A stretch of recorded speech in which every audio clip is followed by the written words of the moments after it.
पकाई, रोटी कुत्ते ने उठाई। पीछे घी का कटोरा लिए जा रहे, पीछे घी का कटोरा लिए जा रहे। बोले रूखी तो ना खाओ, थोड़ा घी तो लगाओ। रूप अपना क्यों मुझसे छुपा रहे, रूप अपना क्यों मुझसे छुपा रहे। तेरा मेरा एक रूप, फिर काहे को हुजूर। तुमने शक्ल बनाई है सुआन की, मुझे ओढ़नी ओढ़ा दी इंसान की। जल्दी जल्दी में है झांकी भगवान की। माँ के प्यारे बच्चों, सत्य यही है कि जो संपूर्ण पूर्ण अवतार होते हैं वो कभी दर्शाते ही नहीं है, वो कभी अपने आप को जताते ही नहीं है, वो कभी अपने आप को बताते ही नहीं है। वो कोई विशेष वेशभूषा से परिपूर्ण नहीं होते, साधारण ही वेशभूषा उनके लिए विशेष हो जाया करती है। स्वयं में भी उनकी खुशबू चारों दिशाओं में फैल जाती है, जैसे सूर्य निकलते ही चारों दिशाओं में प्रकाश हो जाता है। बगिया के पास से गुजरोगे तो समझ ही जाओगे कि गुलाब की बगिया है या चंपा की बगिया है या चमेली की बगिया है। न चंपा को कहना पड़ता है कि मैं चंपा की बगिया हूं, न चमेली को कहना पड़ता है कि मैं चमेली की बगिया हूं, न गुलाब को कहना पड़ता है मैं गुलाब की बगिया हूं, न सूरज को कहना पड़ता है कि मैं निकल गया हूं। क्यों? उनके कर्म दर्शाते हैं कि वो सूरज है, उनके कर्म बताते हैं कि यहाँ चंपा है, उनके कर्म बताते हैं कि यहाँ चमेली है, और उनकी खुशबू बताती है कि यहाँ गुलाब है।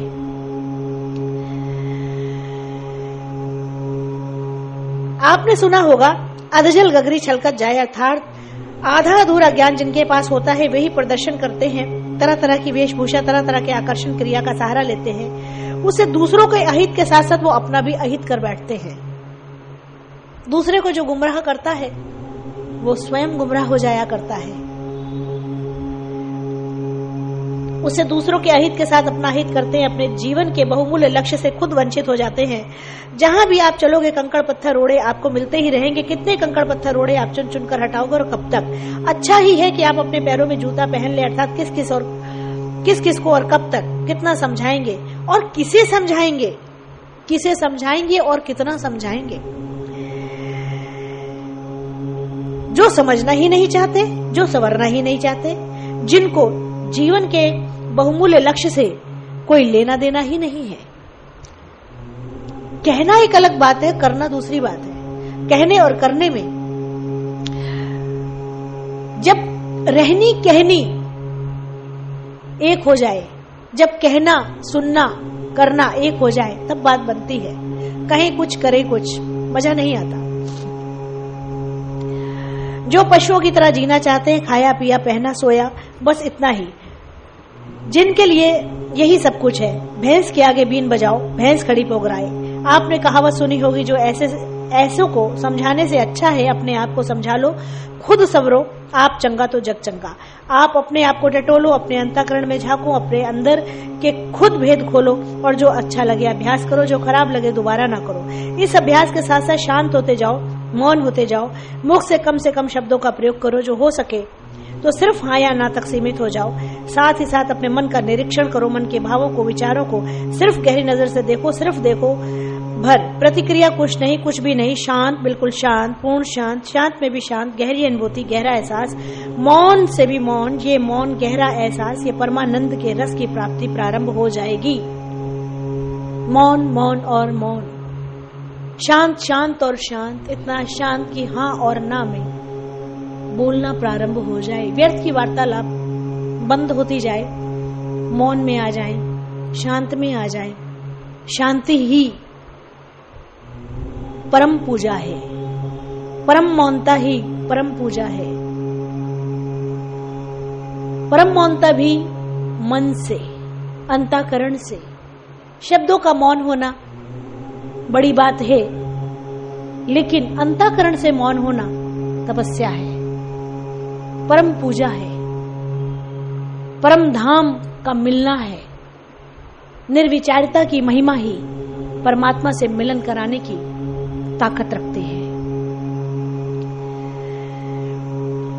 सुख की गहरी अनुभूति कराएगी, सुख जो सांसारिक सुखों के खान से परे, ऐसा आनंद जो सांसारिक आनंद से परे, वो प्रेम रस जो रसों से निराला है।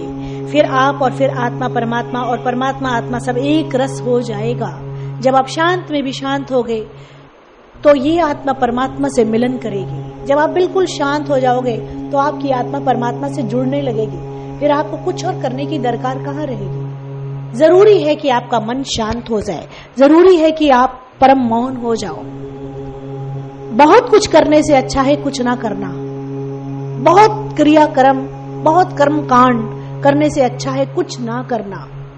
परम मौन, परम शांत, निर्विचार। बहुत कुछ कर करके भी जब कुछ ना मिले तो परम शांत हो जाए। इतने शांत हो जाए कि आपकी धड़कन आपको सुनाई देने लगे। परम पूजा, यही पूजा का असली फल है।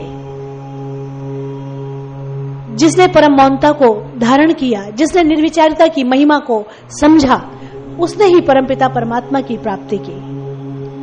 व्यर्थ की वार्तालाप में जिसने जीवन गुजारा, जो निर्विचार ना हुआ, वो यूं ही आया यूं ही गया। झूठ की दलदल से निकले। बात बात पर झूठ बोलना इस संसार में बड़ा बनने की ललक न जाने किसको कहां से कहां तक ले जाती है। इस संसार में बड़े बनने की हैसियत, चाहत उस परमपिता परमात्मा से मेल नहीं करा पाती। जो परमपिता परमात्मा से मिलना चाहता है, जो खुद से मिलना चाहता है, जो अपनी आत्मा से मिलना चाहता है, जो खुद को प्यार करता है, उसको एक राह चुननी होगी। कम से कम एक बात तो संकल्प करना होगा कि मुझे सत्य की राह पे चलना है, मुझे झूठ नहीं बोलना है।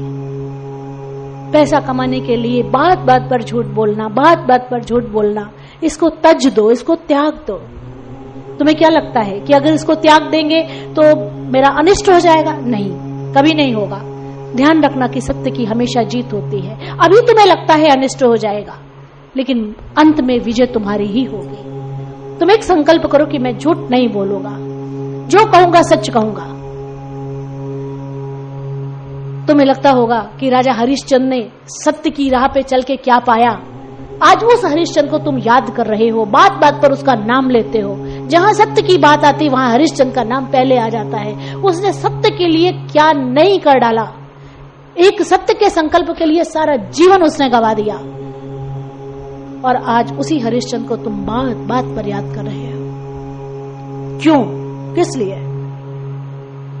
अपने आप से मिलन करना ही परमात्मा से मिलन करना है। अपने लिए समय निकालना ही परमात्मा के लिए समय निकालना है। व्यर्थ की वार्तालाप से हटो, अपने लिए समय निकालो। अपने पास, खुद के पास बैठो। थोड़ी देर खाली होते हैं तो लगता है कि कहां चले जाएं, किससे मिलने चले जाएं। जब खुद खाली होते हैं तो अपने लिए बैठ जाएं कि शुक्र है कि परमात्मा ने हमारे लिए समय हमें दिया है कि आज हम खुद के पास बैठ जाएं। कुछ देर अपने आप से मुलाकात कर लें। न जाने जिंदगी की कब शाम हो जाए, न जाने कौन सा पंछी कब उड़ जाए, न जाने खुद ही कब चल बसे। तो अपने लिए जिसने समय नहीं निकाला वो यूं ही प्यासा आया और यूं ही प्यासा चला जाएगा। क्या इसीलिए जन्म हुआ? बीती ताही बिसारे आगे की सुधले। बीतता जो बीत गया उसका रोना मत रोए, आज को सवारे। जो आज को संवारता है उसे कल के लिए रोना नहीं पड़ता। आप आज को नहीं संवारते, आप कल के लिए रोते हो या भूत के लिए रोते हो। इसीलिए मां बार बार कहती हैं कि भूतकाल भुला दो, वर्तमान सुकर्म करो, भविष्य संवर जाएगा। जो भूत को लेके रोया करते हैं और जो भविष्य की चिंता करते हैं उनका वर्तमान बिगड़ जाता है। और जो भूत को भूल जाते हैं, भविष्य का रोना नहीं रोते, वर्तमान पे नजर रखते हैं, उनकी जिंदगी हरी भरी हो जाया करती है। या तो लोग कल के लिए रोते हैं कि यदि ऐसा होता और या फिर आने के लिए रोते हैं यदि ऐसा हो जाए। अरे जो आज है उसको तो देखो, उसकी किसको परवाह है।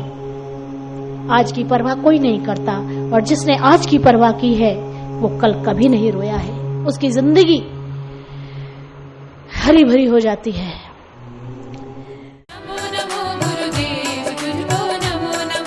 नमो नमो गुरुदेव तुझको नमो नमः।